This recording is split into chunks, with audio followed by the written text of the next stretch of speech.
یہ radio Pakistan pod cost ہے۔ السلام علیکم، radio Pakistan video podcast کے ایک اور ایڈیشن کے ساتھ میں ہوں سجاد پرویز۔ جیسے کہ ویئرس آپ کو پتہ ہے کہ ریڈیو پاکستان نے خاص طور پہ سن 1973 کے آئین کے 50 سال مکمل ہونے پہ ایک خصوصی سیریز شروع کی ہے، اور اسی سیریز کے حوالے سے آج ہم موجود ہیں اسلامی یونیورسٹی بھاولپور میں، اور ہمارے ساتھ تشریف رکھتے ہیں وائس چانسلر اسلامی یونیورسٹی بھاولپور پروفیسر ڈاکٹر اطہر محبوب۔ آج ہم ان سے بات کریں گے سن 1973 کے آئین کے حوالے سے، اور خاص طور پہ چونکہ ڈاکٹر صاحب کا شمار پاکستان کے سرکردہ ماہرین تعلیم میں ہوتا ہے، تو جو ہماری نوجوان نسل ہے اس کو آئین کے بارے میں جانکاری کتنا ضروری ہے۔ ڈاکٹر صاحب آپ کا بہت بہت شکریہ۔ ڈاکٹر صاحب، آئین سن 1973 کا جس کے 50 سال مکمل ہو گئے اور اب ہم اس کو سیلیبریٹ کر رہے ہیں، اس پہ آنے سے پہلے میں یہ جاننا چاہوں گا کہ ہماری جو سوسائٹی ہے، ایک سول سوسائٹی، اس کے لیے آئین کیا کتنی اہمیت کا حامل ہے؟ جی، کسی بھی ریاست کے لیے جو اس کا جو بنیادی ڈھانچہ ہوتا ہے اور جسے کہتے ہیں کہ جو پاور سٹرکچر ہوتا ہے اس کی ڈسٹریبیوشن پاور کی، کیونکہ آئین جو ہے وہ جو طاقت ہے، اقتدار کی طاقت ہے، پاور ہے، اتھارٹی ہے، اس کو ڈسٹریبیوٹ کرتا ہے اور سینٹرلائزیشن اور کنسنٹریشن آف پاور کو روکتا ہے۔ یہ ایک معاہدہ ہے جس کے تحت اصل میں تو جو عوام ہیں وہ اپنی طاقت کا مظاہرہ کرتے ہیں اپنے منتخب نمائندوں کے ذریعے، اور ریاست جو ہے وہ عوام کی خدمت کے لیے اور ان کو حفاظت اور دیگر سہولیات دینے کے لیے ہوتی ہے۔ اس میں یہ ہے کہ چونکہ پاکستان ایک اسلامی نظریاتی مملکت ہے، تو ہمارے آئین کے تحت جو حاکمیت اعلیٰ ہے وہ اللہ تعالیٰ کی ہے، اور اس حاکمیت اعلیٰ کا جو دنیا کے اندر استعمال ہے اللہ تعالیٰ کی حاکمیت کا مظہر، وہ عوام کی طاقت کے ذریعے، ان کے منتخب نمائندوں کے ذریعے ایک پورا نظام تشکیل دیا گیا، جس میں جو وفاقی ایک نظام حکومت ہے اور اس کی جو اکائیاں ہیں ان کے حقوق، آپس میں ان کے جو تعلقات ہیں ان کو ریگولیٹ کرنا، جو شہریوں کے بنیادی حقوق ہیں ان کو آئین میں درج کیا گیا ہے تاکہ ان کا مکمل طور پہ احترام کیا جائے، اور پھر ریاست کس طرح کام کرے گی، ریاستی جو ادارے ہوں گے، چاہے ہم جو 3 ادارے ہیں جن میں طاقت کو بانٹا جاتا ہے، ایگزیکٹو ہے، لیجسلیٹو برانچ ہے جو قانون سازی کرتی ہے، اور جوڈیشل برانچ ہے، عدلیہ ہے جو قانون کے اور آئین کے مطابق فیصلے دیتی ہے۔ تو آئین ایک بنیادی حیثیت رکھتا ہے کسی بھی ریاست اور قوم کو چلانے کے لیے، ان کے درمیان باہم توازن طاقت کا اور ایک معاشرے میں بیلنس آف پاور کو ڈٹرمن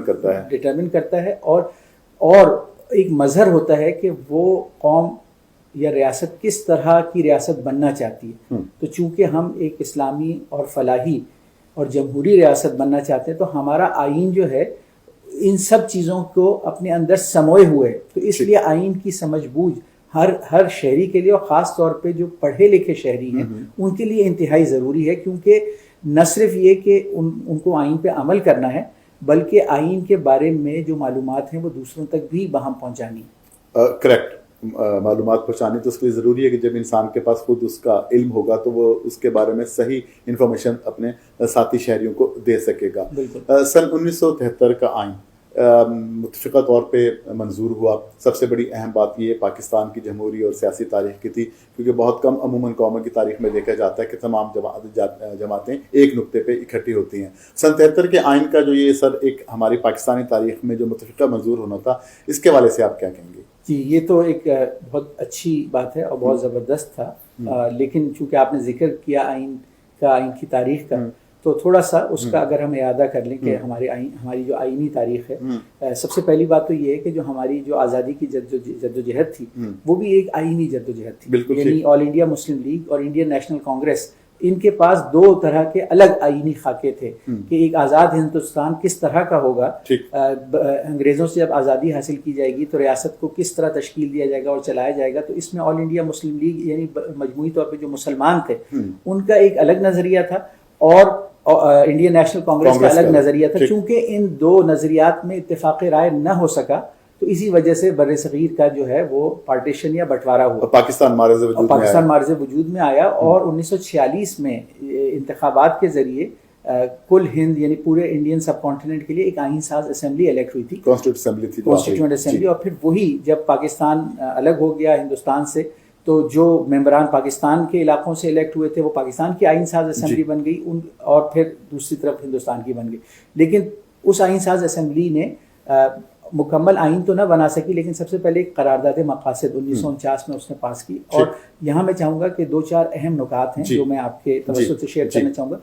قرارداد مقاصد یعنی اس کو کہتے ہیں آبجیکٹیوز ریزولوشن, یعنی مقاصد کس چیز کے, مقاصد اس کے کہ آئین کے کیا مقاصد ہوں گے. یعنی آئین بنانا ایک کوئی معمولی کام نہیں تھا, آئین بنانا ایک بہت بڑا کام تھا. اور جب بھی کوئی بڑا کام کرنے لگتے ہیں تو اس سے پہلے کچھ تعین کر لیتے ہیں, کچھ TORs terms of reference set کر لیتے ہیں کہ اس کام کو اس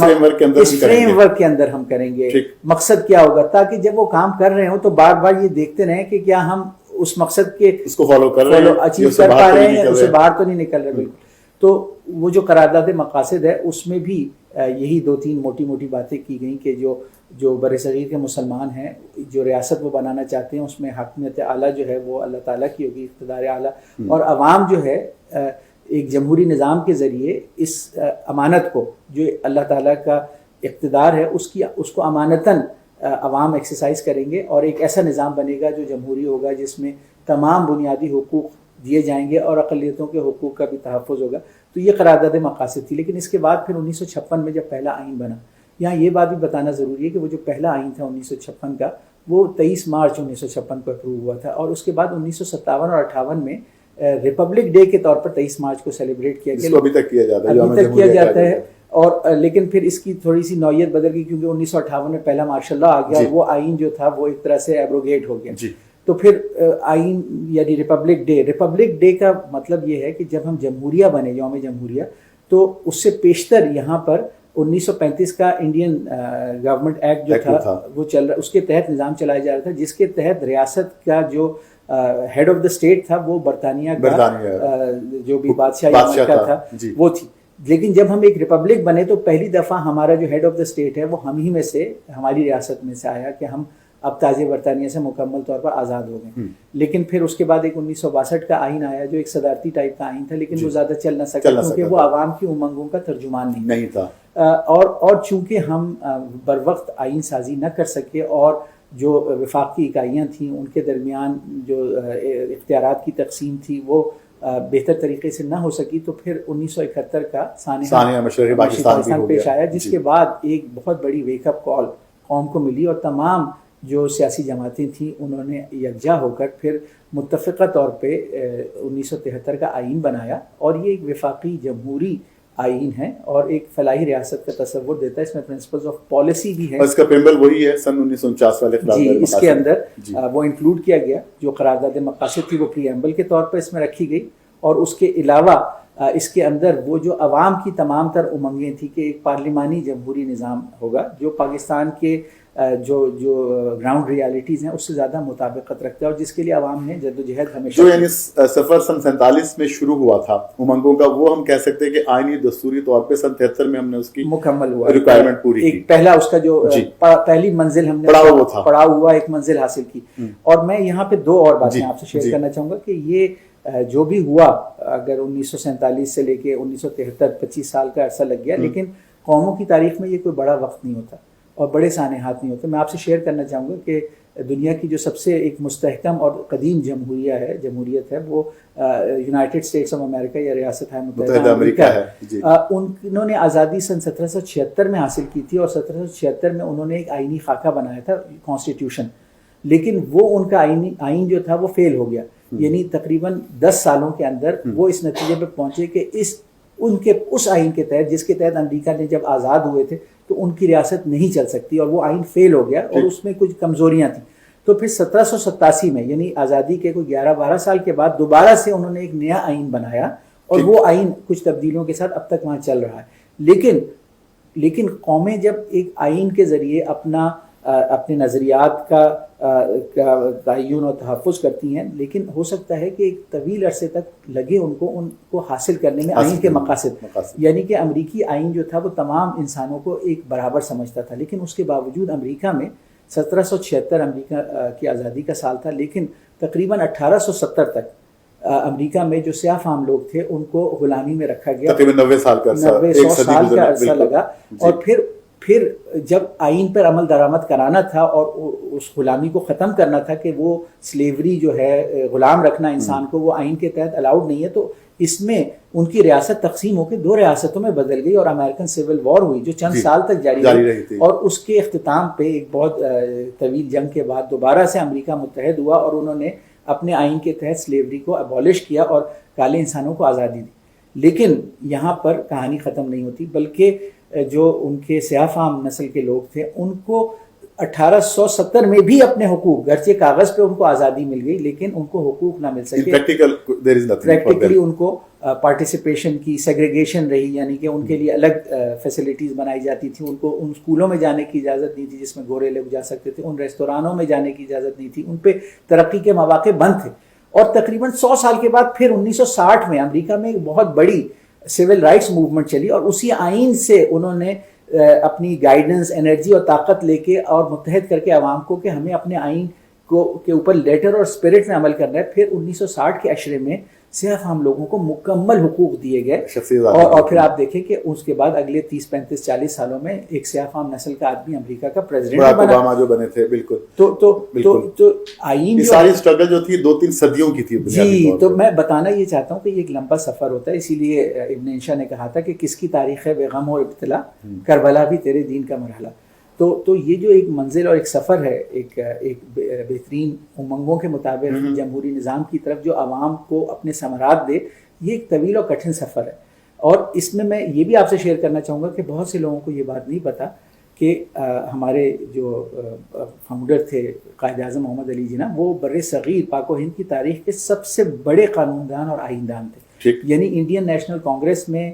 اور پورے ہندوستان میں اور پورے انگریز سرکار میں بھی ان کے پائے کا قانون دان اور آئین دان نہیں تھا. تو اگر کوئی شخص صرف آئین بناتا اپنے نظریات اور اپنے اس کے مطابق، تو وہ تو قائد اعظم محمد علی جناح سے بہتر کوئی شخصیت ہو نہیں سکتی. لیکن انہوں نے بھی سب کو یہ جانا کہ یہ فرد واحد کا آئین نہیں ہوگا، یہ عوام کی امنگوں کا ترجمان ہوگا اور یہ عوام کے منتخب نمائندے بنائیں گے. تو یہ ایک اس کی مصلحت اور حکمت ہے جس کو ہمیں سمجھنا چاہیے کہ یہ ہمارا مشترکہ اثاثہ ہے. یہ آئین، اس آئین کا بننا، اس کی تاریخ اور جو بھی واقعات تھے ان سے ہم کو مشترکہ طور پر سبق لینا. یہاں میں لیکن ایک بات شیئر کرنا چاہوں گا کہ 1946 کی جو کانسٹیٹیوئنٹ اسمبلی پاکستان میں تھی وہ کراچی میں اس کی بلڈنگ تھی، وہاں اس کے اجلاس ہوتے تھے. تو آپ کو شاید یہ سن کر حیرانی ہوگی کہ 1947 میں قائد اعظم نے خاص طور پہ ہدایت دے کر 800 صفحات کی ایک دستاویز بنوائی اور جس کو فیروز سن سے چھپوایا، اور وہ 800 پیجز کی جو دستاویز تھی، جو کتاب تھی، اس کے اندر دنیا میں اس وقت تک جتنے آئین بنے تھے، چاہے امریکہ کا ہو چاہے برطانیہ کے وہ قوانین ہو جو آئین کا درجہ رکھتے ہیں یا آئین کے اندر ان سب کے سیلینٹ فیچرز کو اکٹھا کیا، جتنی مملکتیں بنی، اور اس میں جو اسلامی مملکتیں اور بادشاہتیں تھیں ان کے بھی آئین تھے اور دیگر کمپائلیشن اور دیگر اسلامک اسکالرز جیسے پروفیسر ڈاکٹر حمید اللہ صاحب، ان کے آئین کے اوپر لکھے گئے ریسرچ پیپرز کے ایک اسلامی نظریات کے تحت آئینی ریاست کا آئینی کیسے بن سکتا ہے. تو آپ یہ سمجھیں کہ آئین بنانا تو ہمارے نبی اکرم صلی اللہ علیہ وسلم کی ایک سنت ہے کہ جب انہوں نے بھی مدینہ میں اپنی ریاست اپنا اقتدار وہاں پر اسٹیبلش کیا تو انہوں نے میثاق مدینہ کے طور پر مدینہ کا پہلا آئین بنایا. اور ایک عرصے تک اس کی ایک زندگی تھی جس میں عملداری کی اس پہ کام ہوا. اور جب بھی کوئی ریاست تشکیل ہوتی تو اس لیے یہ سمجھنا چاہیے کہ آئین جو ہے وہ ایک ایسی چیز ہے جو ہر ریاست کو اپنی جغرافیائی، اپنی تاریخی، اپنی سماجی اور اپنی دیگر ضروریات کے تحت آئین بنتا ہے. اور آئین انسانوں کا بنایا ہوا ایک دستاویز ہوتا ہے جو امینڈمنٹ کی جا سکتی ہے کہ وقتی ضروریات کے تحت جو چیز بہتر لگے اس کے اندر امینڈمنٹ ہو سکتی ہے. اور اس کا مقصد یہ ہوتا ہے کہ جو ریاست ہے وہ ایک جیسے کہتے ہیں اچھے طریقے سے چل سکے اور اپنے ثمرات دے، جو ریاست کے قیام کے مقاصد اور ثمرات ہیں وہ ملیں. تو وہ 800 پیج کی کتاب جو ہے جس کا میں نے ذکر کیا وہ ابھی تک موجود ہے لائبریریوں میں، جس سے یہ اندازہ ہوتا ہے کہ جو ہمارے اکابرین تھے، ہمارے زعماء تھے، جو پاکستان بنانے والے ہمارے بزرگان تھے، ان کے ذہن میں بھی تھا کہ آئین جو ہے وہ بہت ایک اچھے طریقے سے بنایا جائے. فار سائٹڈ لوگ تھے وہ. اور یعنی آپ کا سر یہ کہنا ہے کہ جب قوموں کو مشکلات آتی ہے تو آج قوموں کی زندگی میں آتے ہیں تو آئین ہی کی طرف رجوع کر کے مسائل کا حل دیا جا سکتا ہے. بالکل، یہ اسی چیز کی طرف آپ میرے نقطۂ نظر کو سمجھ گئے ہیں. تو اس لیے آئین کی سمجھ ضروری ہے. اور اس دور میں بھی جب ہمارا ملک سیاسی عدم استحکام کا یا دیگر لحاظ سے عدم استحکام کا شکار ہے، تو ہماری جو نجات ہے اور اس عدم استحکام سے نکلنے کا جو بہترین ذریعہ ہے وہ اپنے آئین کی طرف رجوع کرنا اور آئین سے رہنمائی حاصل کرنا اور آئین پر عملداری کرنا. اسی سے ہم نجات حاصل کر سکیں گے عدم استحکام سے، اور ہم ترقی کی وہ منازل طے کر سکیں گے. اور وہ جو حقوق، بنیادی حقوق جو آئین میں درج کیے گئے، یہاں یہ بھی میں کہوں گا کہ یہ جو بنیادی حقوق آئین میں درج کیے گئے ہیں یہ یاد دہانی کے لیے درج کیے گئے ہیں، اور یہ اس لیے درج کیے گئے ہیں کہ تمام ادارے، حکومتی ادارے اور خاص طور پہ عدالتیں یہ آئین کتابیں اور یہ انشور کریں کہ یہ حقوق سلب نہ ہو، یہ حقوق وائلیٹ نہ ہو، متاثر نہ ہو کسی فرد واحد کے یا کسی ادارے کے. بالکل، کیونکہ یہ حقوق ہمارا عقیدہ اور فلسفہ ہے کہ یہ جو خالق ہے جس نے ہمیں بنایا ہے، یہ اس نے ان حقوق کے ساتھ سب کو، انسانوں کو پیدا کیا ہے. یعنی انسانی برابری، انسانوں کو جو پیدائشی حق ہے ان کا، اپرچونٹی ملنا، تعلیم ملنا، بنیادی طور پہ جو کاروبار کی آزادی ہے، جو اپنی زندگی کو بہتر کرنے کی آزادی ہے، جو مکالمے کی آزادی ہے، فریڈم آف رائٹ ہے، فریڈم آف ایکسپریشن ہے، اور یہ ہے کہ قانون کی نظر میں برابر ہونا اور قانون سے انصاف ملنا. یہ ساری چیزیں جو آئین میں درج کی گئی بنیادی حقوق کے سیکشن میں، وہ سارے وہ ہیں جو خدا تعالیٰ نے عطا کی ہیں. تو ان کا احترام کرنا، اگر ہم ان کا احترام کرتے ہیں تو نہ صرف ہم اپنے آئین کا احترام کرتے ہیں بلکہ ہم خالق کائنات کا بھی احترام کرتے ہیں. اچھا سر، اس میں ایک بات، جس طرح آپ نے امریکن کانسٹیٹیوشنل ہسٹری بڑی ڈیٹیل سے ہمارے ویئر سے ڈسکس کی، پاکستان کا آئین جس طرح آپ نے بتایا کہ بڑی ڈیلیبریشنس کے ساتھ کہ تمام سیاسی جماعتوں نے اس وقت کی متفقہ طور پہ کیا، تو کون سی ایسی کلازز ہیں یا کون سے اس کے سیلنٹ فیچر ہیں جس کو آپ سمجھتے کہ یہ آئین خطے کے دیگر ممالک کے جو نافذ کردہ آئین ہیں ان سے ممتاز کرتا ہے؟ جی، اس میں خاص طور پہ شیئر کرنا چاہوں گا کہ آئین کا ایک حصہ ہے پرنسپلز آف پالیسی، اور آئین کے دیباچے میں بھی درج ہے کہ جو پسے ہوئے طبقات ہیں، یعنی جسے کہتے ہیں آپریشن، ہمارا آئین یہ کہتا ہے کہ ایکسپلائٹیشن اور آپریشن کا خاص طور پہ خاتمہ کرے گا. یہ ایک بہت بڑی بات ہے کہ یہ بذات خود ایک ایسی چیز ہے جو بڑی ایبسٹریکٹ ہے، لیکن آئین یہ گائیڈ کرتا ہے کہ پرنسپلز آف پالیسی یہ ہیں کہ ہم نے جو روایتی طور پہ محروم پسے ہوئے طبقات ہیں ان کو اوپر لے کر آنا ہے. یعنی آئین کے تحت دیگر جو قانون سازی ہوگی اس کا مقصد یہی ہوگا کہ ایک فلاحی ریاست کی تشکیل کی جائے اور جو محروم اور پسے ہوئے طبقات ہیں ان کو اوپر لایا جائے، تعلیم کے مواقع دیے جائیں. تو میں سمجھتا ہوں یہ بھی ایک چیز ہمارے آئین میں، تاکہ یکساں مواقع سب کو ہر چیز بالکل کہ ایکسپلائٹیشن کا خاتمہ کرنا ریاست کی ایک بنیادی ذمہ داری آئین کے تحت بنائی گئی ہے. پھر اسی طرح جو بنیادی حقوق کا سیکشن ہے اس میں 16 سال تک کی جو تعلیم ہے اس کو بھی ریاست کی ذمہ داری بنایا گیا. یہ بھی ایک بڑی یونیک چیز ہے. باقی جو دیگر شقیں ہیں، بنیادی حقوق ہیں کہ جیسے فریڈم آف ایکسپریشن یعنی بولنے کی آزادی، وہ ہے. اور اس میں یہ ہے کہ ظاہری بات ہے کہ کوئی بھی آزادی جو ہے وہ ایبسولوٹ تو نہیں ہوتی، کیونکہ کے ساتھ ہر چیز ایک ہوتی ہے. شخص اپنی آزادی کا استعمال اسی حد تک کر سکتا ہے جس سے کسی دوسرے کی کوئی آزادی سلب نہ ہو. بالکل ٹھیک. تو یہ بنیادی حقوق ہمیں آئین دیتا ہے. اور پھر ہماری ذمہ داریاں ہیں اس آئین کے تحت. ہماری ذمہ داریاں یہ ہیں کہ ہم اس نظام میں حصہ لیں، کیونکہ جو آئین ہے وہ کوئی اسٹیٹک چیز نہیں ہے. آئین ایک ڈائنامک چیز ہے. آئین ایک رستہ دیتا ہے، ایک فریم ورک دیتا ہے کہ جس کے تحت جو چیز آپ کو بہتر بنانی ہے آپ بنا سکتے ہیں. یعنی اگر آپ اپنے ملک میں کسی بھی ایسی سماجی برائی کو ختم کرنا چاہتے ہیں تو آئین میں آپ کو امینڈمنٹس کے ذریعے راستہ ہے. امینڈمنٹ آئین میں یا آئین کے تحت قانون سازی آپ کر سکتے ہیں. اور آئین اختیار وفاق کو بھی دیتا ہے قانون سازی کا، صوبوں کو بھی دیتا ہے. اور آئین جو ہے وہ ہمارے ہاں 3rd لیول آف گورنمنٹ جس کو لوکل گورنمنٹ کہتے ہیں اس کا بھی کانسیپٹ اور رستہ دیتا ہے. یعنی ہمارا آئین 3 ٹیئر وہ دیتا ہے. اس کا مطلب یہ ہے کہ جب ہم ان تینوں ٹیئرز کو فعال کریں گے اور اختیارات تقسیم کریں گے، کیونکہ بنیادی طور پہ جو صوبے ہیں ان کے حقوق جو ہیں، جو جیسے میں نے اس اسٹرگل کا ذکر کیا جو 1905 سے لے کے 1947 تک جاری رہی، تو جس میں بنیادی طور پہ اتفاق رائے نہ ہو سکا کانگریس میں اور مسلم لیگ میں. تو مسلم لیگ یہ چاہتی تھی کہ صوبوں کے پاس زیادہ سے زیادہ اختیارات ہوں، صوبائی خود مختاری ہو، اور جو اقلیتیں ہیں ان کے حقوق کے تحفظ کا ایک بلٹ پروف ارینجمنٹ ہو. تو اگر ہم نے اپنے جو فاؤنڈنگ فادرز ہیں، ہمارے جو وہ لوگ ہیں جنہوں نے ہماری جن پسٹل سے پاکستان کو بنایا، تو ہمیں بھی اسی اسپرٹ کے تحت جو ہے اپنے پروونسز کو اور لوکل گورنمنٹس کو، ریجنز کو امپاور کرنا ہوگا، ان تک فنڈز کی رسائی کرنی ہوگی تاکہ جو عوام ہیں وہ اپنے متعلق فیصلے خود کر سکیں، اپنے فیصلوں کو جو امپلیمنٹ کرنے کے لیے ان کے پاس ریسورسز ہوں. تو اس طرح پھر نظام ایسا ہوگا جس کے ثمرات عوام کو ملیں گے. ٹھیک. ورنہ پھر یہی ہوگا جیسے کچھ لوگوں کا خیال ہے جس سے ہم متفق نہیں ہیں کہ آئین سے وہ کاغذ کا ٹکڑا ہوتا ہے. ہم نہیں سمجھتے، ہم سمجھتے ہیں یہ کاغذ کا ٹکڑا نہیں ہے، بلکہ یہ ہماری جو قوم کی زندگی ہے اس کے اندر یہ روح آئین ہے. ہم سب جسم ہیں، ہم اعضاء ہیں، لیکن آئین ہماری روح ہے. اگر ہم اپنی روح کو نکال دیں گے تو ہم مردہ ہو جائیں گے، بے جان ہو جائیں گے. بالکل. تو اس وجہ سے آئین کی بہت اہمیت ہے، اس کو سمجھنا. اس کے تحت جو آئینی ادارے تشکیل دیے گئے ہیں، چاہے وہ بڑے بڑے ادارے ہوں جیسے عدلیہ ہے یا قانون ساز ادارے ہیں، سینیٹ اور نیشنل اسمبلی ہے، یا ایگزیکٹو ہے، یا دیگر ادارے ہیں جیسے کاؤنسل آف کامن انٹرسٹ ہے، کاؤنسل آف اسلامک آئیڈیالوجی ہے، اور دیگر اور ادارے ہیں جو بھی ایک آئینی ادارے یا آئین کے تحت وجود میں آئے ہیں. ان کو ہمیں نہ صرف فعال کرنا ہوگا بلکہ ان کو ان مسائل کے حل جن مسائل کے حل کے لیے وہ بنائے گئے ادارے، ان کو ان فورمز پہ جا کے ہمیں حل کرنا ہوگا. اور آئین ہمیں اس کے لیے پورا رستہ دیتا ہے. ٹھیک. روڈ میپ دیتا ہے. سر آپ وائس چانسلر اسلامی یونیورسٹی بہاولپور کے، اس سے پہلے بھی آپ ایک یونیورسٹی کے وائس چانسلر رہے.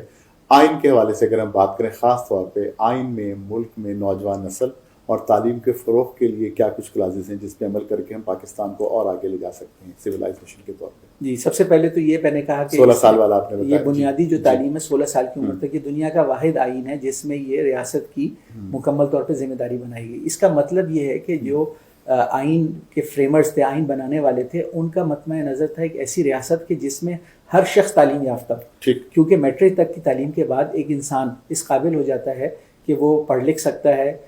وہ اپنے لیے فیصلے کرنے کے لیے اپنا ذہن استعمال کر سکتا ہے، اپنی بات دوسرے کو سمجھا سکتا ہے، اور ایسے روزگار حاصل کر سکتے ہیں جو اسکل بیسڈ ہوں، کہ جس میں علم کے ساتھ عمل کو جوڑا جائے اور صلاحیتیں ہوں. تو اس کا مطلب یہ ہے کہ ایک ایسا معاشرہ ہو کہ جہاں لوگ اپنی صلاحیتوں کے مطابق روزگار کما سکیں، اور مزید کہ جن میں زیادہ صلاحیتیں ہوں پھر ان پہ ہائر ایجوکیشن کی اپرچونیٹیز کھلیں، اور پھر وہ ریاست کے نظام کو چلانے میں اپنا رول پلے کر سکیں. یعنی آئین یہ چاہتا ہے، اور آئین کی جو روح ہے اس پہ عمل تبھی ہو سکتا ہے جب ہر پڑھا لکھا شہری، ہر وہ بچہ جو یونیورسٹی میں تعلیم حاصل کرتا ہے، اپنے آپ کو آئین کا ورکر، محافظ، آئین کا علمبردار سمجھے، آئین پر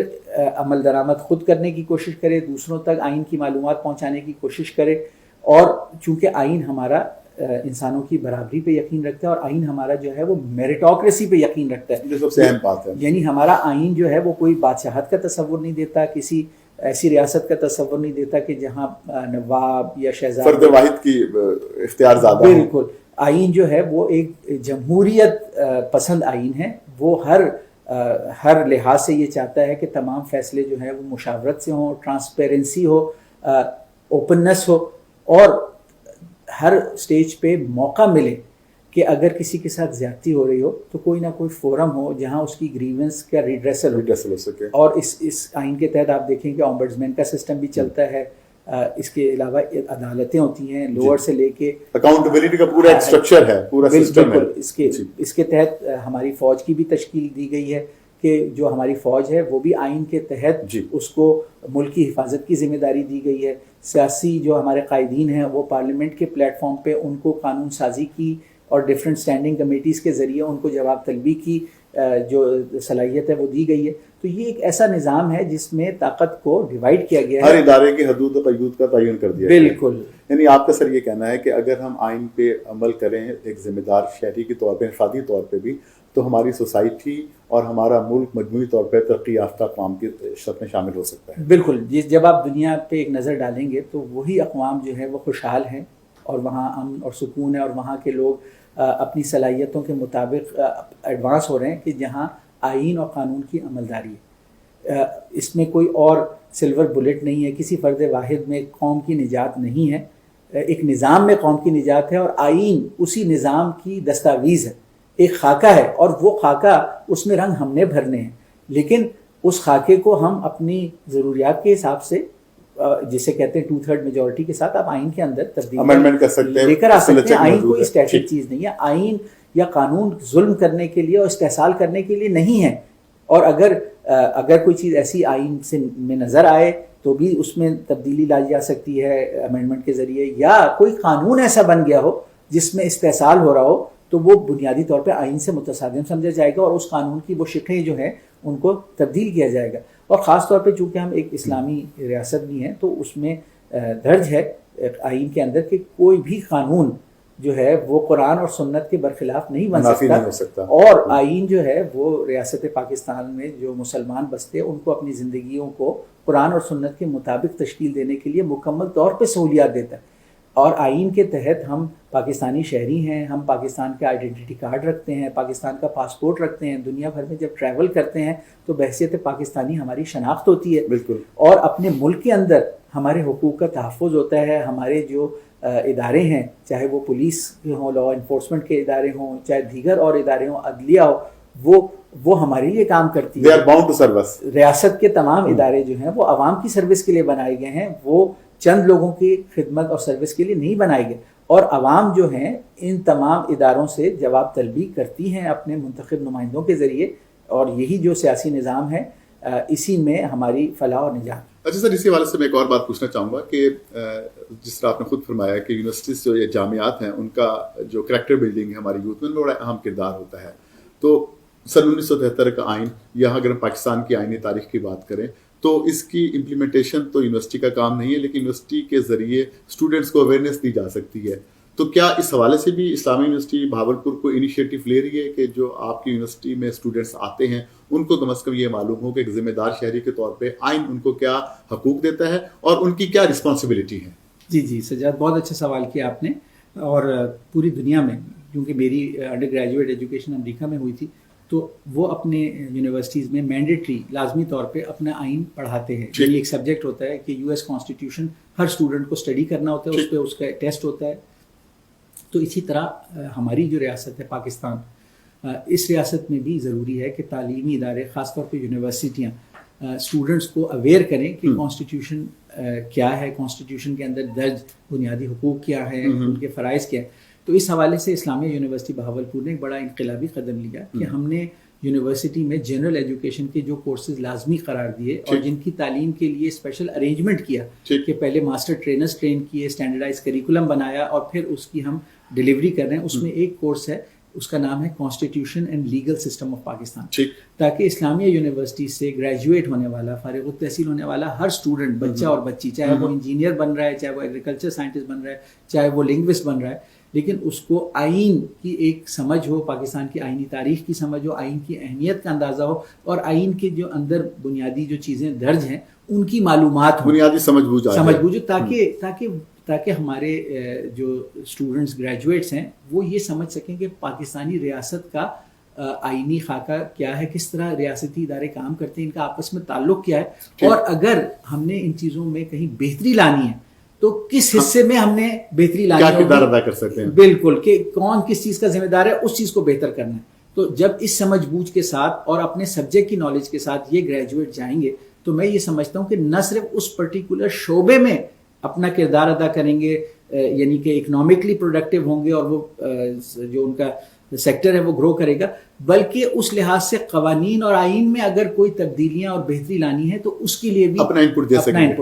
ڈاکٹر صاحب, میں سمجھتا ہوں کہ آپ نے بڑا انقلابی قدم کیا کہ جس طرح ریڈیو پاکستان کی آواز ہے, اور وہ سن 1973 کے آئین کے 50 سال مکمل ہونے پہ پورے ایک مہینے سیلیبریشن کر رہا ہے, تو آپ نے بھی میرے خیال میں اسلامیہ یونیورسٹی بہاولپور میں اس کو اس سبجیکٹ کے طور پہ اس کو لاگو کر کے اس کو سیلیبریٹ کر رہے ہیں. آپ کو بھی میں مبارکباد دیتا ہوں, اور اس کے ساتھ ہی آپ کا شکریہ کہ سن 1973 کے آئین کے حوالے سے آپ نے تفصیلی طور پر اپنی آراء سے ریڈیو پاکستان کے ویئرس کو اور لسنرس کو آگاہ کیا. آپ کا بہت بہت شکریہ. جی, اس کے ساتھ ہی مجھے سجاد پرویز کو اسلامی یونیورسٹی بہاولپور سے سن 1973 کے آئین کے 50 سال مکمل ہونے پہ خصوصی ویڈیو پوڈ کاسٹ سیریز کی طرف سے اجازت دیجیے. اللہ حافظ.